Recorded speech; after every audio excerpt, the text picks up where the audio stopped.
নমস্কার সকল গল্পপ্রেমী ও সাহিত্যপ্রেমী শ্রোতা বন্ধুদের আমার অনেক স্বাগত।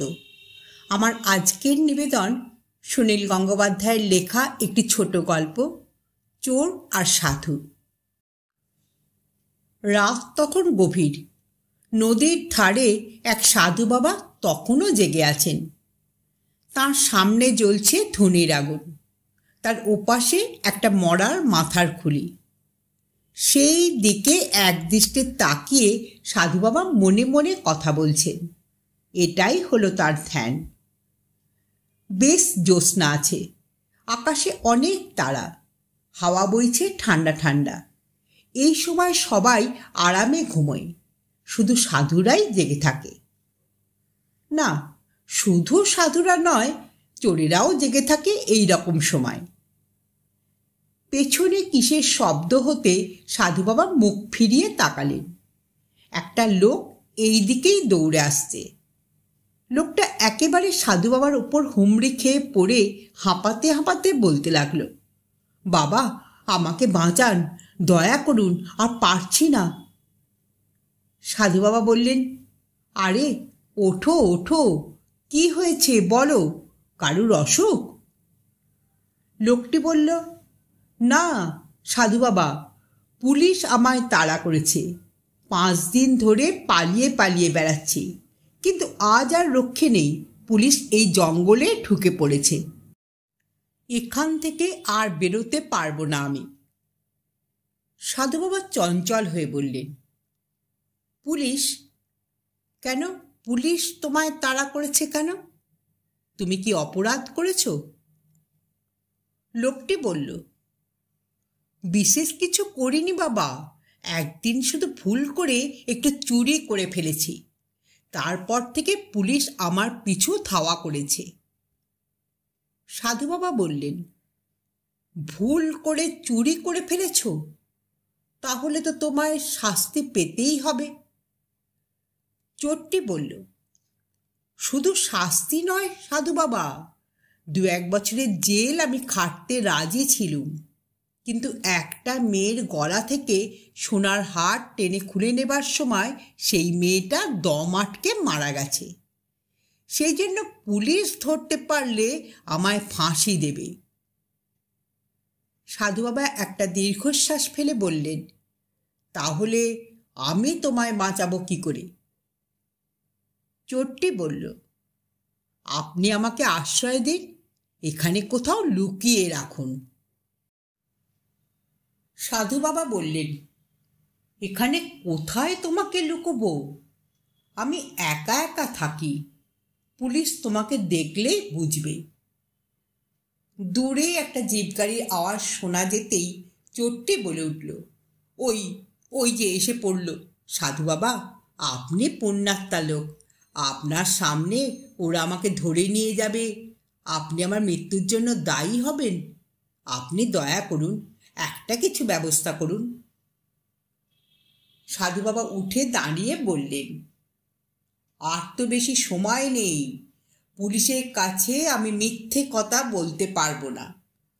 একটা মিথ্যে কথা বললেই আমার এতদিনের সাধনা নষ্ট হয়ে যাবে। তোমাকে বাঁচাবার একটাই উপায় আছে, তুমি আমার পোশাক পরে নাও, এইখানেই আমার আসনে বসে থাকো। আমি নদী পেরিয়ে চলে যাচ্ছি, তুমি সাধু সেজে থাকতে পারবে? চোরটি বলল, হ্যাঁ পারবো, বাঁচার জন্য আমি সব কিছু পারবো। সাধু বাবা নিজের গেরুয়া পোশাক খুলে দিতে দিতে বললেন, তবে শোনো, আমি আবার যতদিন না ফিরে আসি তোমাকে এইখানেই থাকতে হবে, ওই আসন ছেড়ে কোথাও যাবে না। আমার এই ধুনি সারা দিন রাতে একবারও যাতে না নেভে, কথা দিচ্ছ? চোরটি বিগলিত হয়ে বলল, নিশ্চয়ই কথা দিচ্ছি সাধু বাবা, আপনার দয়ায় যদি প্রাণে বেঁচে যাই তাহলে চিরদিন আপনার কৃতদাস হয়ে থাকব। তাড়াতাড়ি চোরটি সাধু বাবার পোশাক পরে নিল, মুখে আর গায়ে মেখে নিল ছাই, মাথার চুলে ধুলো মেখে এলোমেলো করে দিল। সাধু বাবা নেমে গেলেন নদীর জলে। একটু পরেই পুলিশের জিপটি এসে পৌঁছতেই চোর সাধুটি মরার মাথার খুলিটি হাতে নিয়ে চেঁচিয়ে উঠল, বোম কালী, জয় বাবা বিশ্বনাথ। পুলিশের লোকরা জানতই যে নদীর ধারে একজন সাধু ধুনি জ্বালিয়ে বসে থাকে, তাই তারা সন্দেহ করল না। দুজন পুলিশ গাড়ি থেকে নেমে এসে বলল, প্রণাম সাধু বাবা, এদিকে একটা লোককে কি যেতে দেখেছেন? চোর সাধু কটমট করে তাদের দিকে তাকিয়ে বলল, কে লোক? লোক না পোক? মানুষ না ফানুস? মানহুস না বেহুশ? একজন পুলিশ বলল, সে একজন সাংঘাতিক খুনি সাধু বাবা, সে এখানে লুকিয়ে থাকলে আপনার বিপদ হতে পারে। চোর সাধু ধুনি থেকে একটা জ্বলন্ত কাঠ তুলে বললে, বোম কালী, জয় বাবা শঙ্কর। তারপর সে সেই জ্বলন্ত কাঠখানা চতুর্দিকে ঘোরাতে লাগল। সেই আলোতে দেখা গেল তার আশেপাশে কেউ লুকিয়ে নেই। দ্বিতীয় পুলিশটি বলল, ইনি তান্ত্রিক সাধু, ইনি কিছুই লক্ষ্য করেন না। চলো, এখানে বসে থেকে লাভ নেই, জঙ্গলের অন্য দিকটা খুঁজে দেখা যাক। পুলিশের জিপটা চলে গেলে চোর সাধু খুব একচোট হাসল। তারপর সে নিশ্চিন্ত মনে ঘুমিয়ে পড়ল। পরদিন সকালে তার ঘুম ভাঙল বেশ বেলাতে। চোখ মেলে দেখল কয়েকজন ভক্ত তার জন্য ফলমূল আর মিষ্টি নিয়ে এসেছে। তাদের কারোর ছেলের অসুখ, কারোর জমি নিয়ে মামলা। তারা সাধু বাবার আশীর্বাদ চায়। চোর সাধু তাদের মাথায় হাত ছুঁয়ে আশীর্বাদ করে বললেন, নিশ্চিন্ত মনে চলে যা, সব ঠিক হয়ে যাবে। তবে ভগবানে বিশ্বাস রাখবি, নিয়মিত পুজো দিবি। সেই ভক্তরা চলে যাবার পর চোর সাধু পেট ভরে সেই ফলমূল আর মিষ্টি খেল, আর মনে মনে ভাবল, বেশ মজা তো, জঙ্গলের মধ্যে থেকেও দিব্যি খাবার দাবার পাওয়া যায়। সাধু সেজে থাকায় আরাম আছে, তাহলে আর বাড়ি ফিরে লাভ কি? চোর সাধু সেখানেই রয়ে গেল। ভক্তরা আসে, অনেক রকম খাবার আনে। তার বদলে চোর সাধু প্রাণ ভরে তাদের আশীর্বাদ আর উপদেশ দেয়। দিন তিনেক পরে আবার গভীর রাত্রে চুপি চুপি একজন লোক এসে হাজির হলো। সে এসে চোর সাধুর পা জড়িয়ে ধরে বলল, বাবা, খুব বিপদে পড়েছি।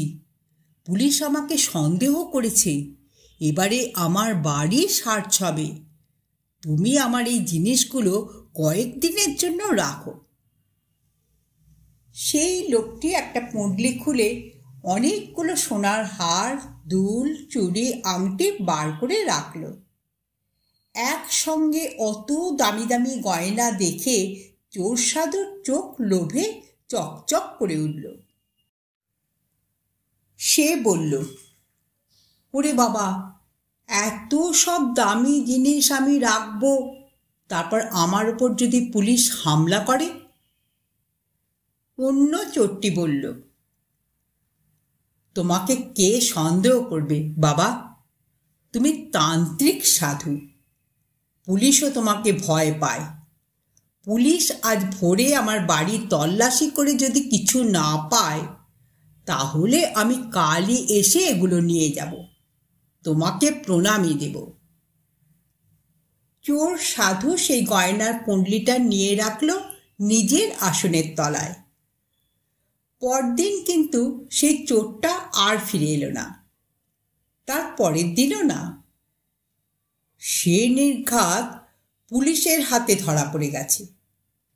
তাহলে গয়নাগুলো কি হবে? সাধু বাবার মুখখানা হাঁ হয়ে গেল। চোর সাধু ভাবল এবার সেও এখান থেকে পাত্তারি গুটবে।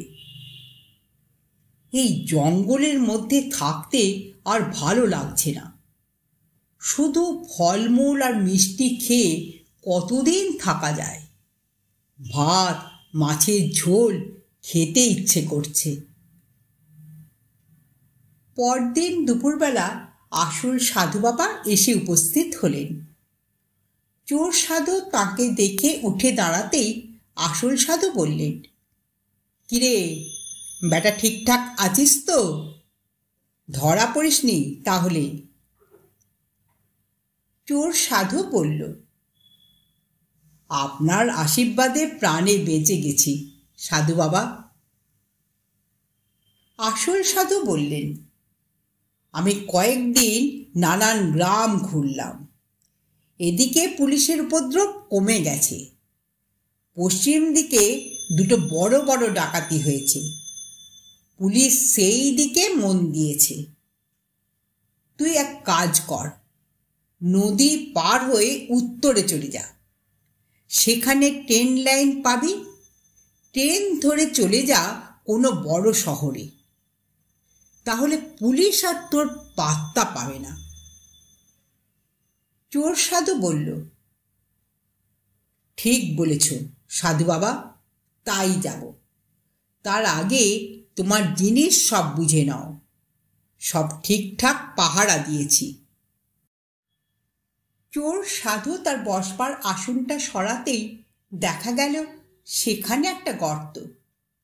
তাতে আগের চোরের পুঁটলির গয়না ছাড়াও আরও অনেক গয়না আর টাকা রয়েছে।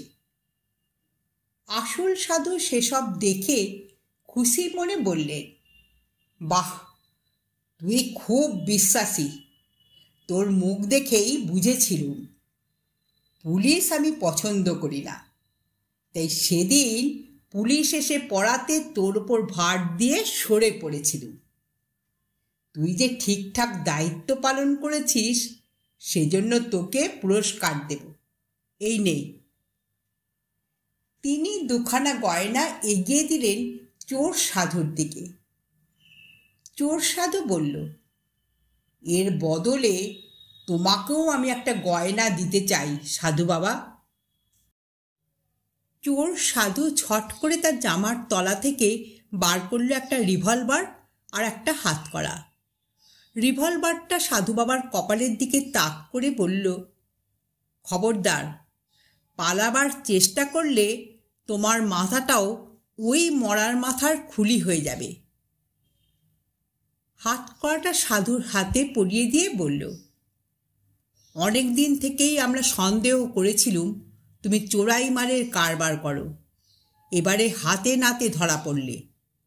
আমার নাম ইন্সপেক্টর রবি সরকার। এবারে চলো থানায়। সাধু বাবার মুখখানা হাঁ হয়ে গেল। আপনারা এতক্ষণ শুনছিলেন সুনীল গঙ্গোপাধ্যায়ের চোর আর সাধু গল্পটি এখানেই সমাপ্ত হলো।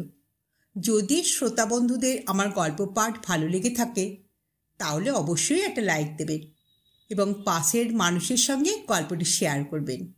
আর যারা প্রথমবার আমার চ্যানেলে এই গল্পটি শুনছেন তারা কাইন্ডলি একটু সাবস্ক্রাইব করে দেবেন। আপনারা সকলে খুব ভালো থাকবেন। নমস্কার।